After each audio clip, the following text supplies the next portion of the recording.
মাত্র দুটো আলু দিয়ে এত মজার নাস্তাগুলি তৈরি করে নেওয়া যায়। আপনারা যদি না দেখেন তাহলে বুঝতে পারবেন না। প্রত্যেকটা লেয়ারে লেয়ারে থাকবে পুরে ভরা, আর খেতে ভীষণ মুচমুচে হয়। একবার অবশ্যই বাড়িতে বানিয়ে দেখুন।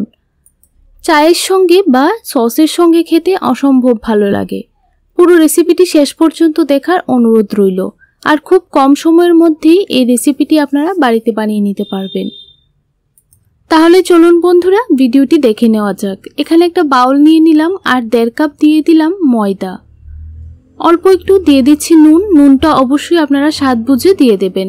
আর 1 টিস্পুন দিয়ে দিলাম চিনি, 1 টিস্পুন দিয়ে দিলাম সাদা তেল। এখন ভালো করে সবগুলি উপকরণ হাত দিয়ে এইভাবে মেখে নিতে হবে। ভালো করে ময়দাটা ময়ান দেওয়া হয়ে গেলে অল্প অল্প জল দিয়ে একটা শক্ত ডো তৈরি করে নিতে হবে। ডোটা খুব বেশি নরম করার প্রয়োজন নেই, একটু শক্ত করে ডোটা তৈরি করতে হবে। দেখুন ঠিক এরকমভাবে আমি ডোটা তৈরি করে নিয়েছি। এখন 3 থেকে 4 মিনিটের মতো ডোটাকে একটু মথে নিয়েছি। এখন 10 মিনিটের জন্য রেস্টে রেখে দেব।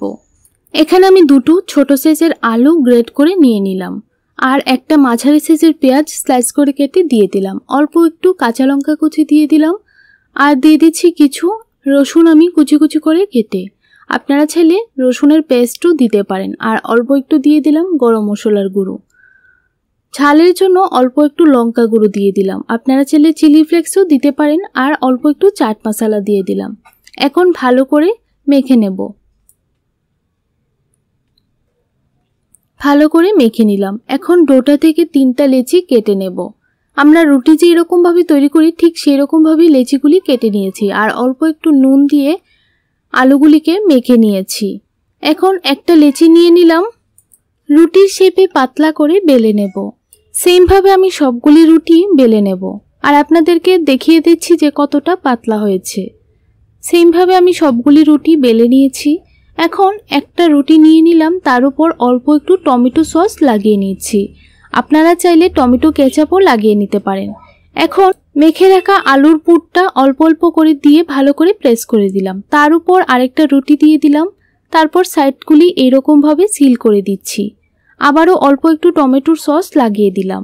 তারপর আলুর পুরটা দিয়ে চারদিকে মিলিয়ে দিলাম। এখন আরেকটা রুটি তার উপর দিয়ে দিলাম।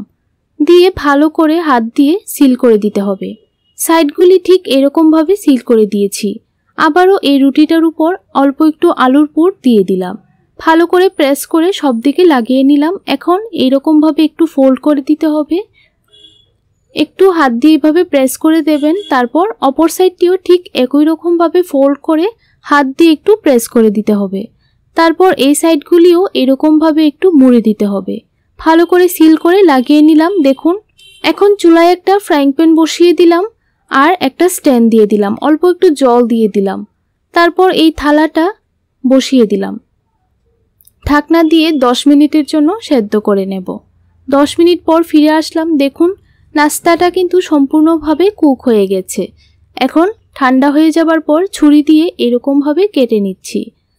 আমি এখানে মিডিয়াম সাইজের স্লাইস করে কেটে নিচ্ছি। আপনারা চাইলে চিকন বা মোটা করেও কাটতে পারেন। আপনারা চাইলে নাস্তাগুলি এইভাবে তৈরি করেও সস দিয়ে পরিবেশন করতে পারেন, তাহলেও কিন্তু খেতে খুবই ভালো লাগবে।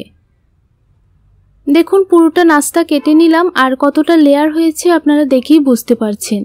এখন একটা বাউলের মধ্যে 3 টেবিল স্পুন দিয়ে দিলাম ময়দা, 1 টিস্পুন দিয়ে দিলাম সুজি, অল্প একটু লঙ্কা গুঁড়ো দিয়ে দিলাম আর সামান্য একটু লবণ দিয়ে দিলাম। ভালো করে শুকনো উপকরণগুলি মিশিয়ে নিলাম। এখন অল্প একটু জল দিয়ে একটা ঘন ব্যাটার তৈরি করে নিতে হবে। খুব বেশি পাতলা করার প্রয়োজন নেই, ঠিক এরকমভাবে ব্যাটারটা তৈরি করে নিতে হবে।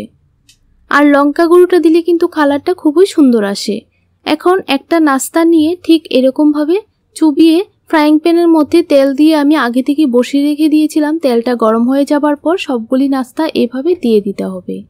কিছুক্ষণ পর নাস্তাগুলিকে উল্টিয়ে দিতে হবে। যখনই একটা পাশ হয়ে যাবে তখন উল্টিয়ে দিতে হবে। সাইড করে আমি আরও দুটো নাস্তা দিয়ে দিলাম। দিয়ে উল্টিয়ে পাল্টিয়ে নাড়াচাড়া করে ভেজে নামিয়ে নিলাম। বন্ধুরা আপনাদের কাছে নাস্তার এই রেসিপিটা কেমন লাগলো অবশ্যই কমেন্ট করে জানাবেন। ভালো লাগলে ভিডিওটিতে একটা লাইক করে আমার চ্যানেলটিকে সাবস্ক্রাইব করে দেবেন।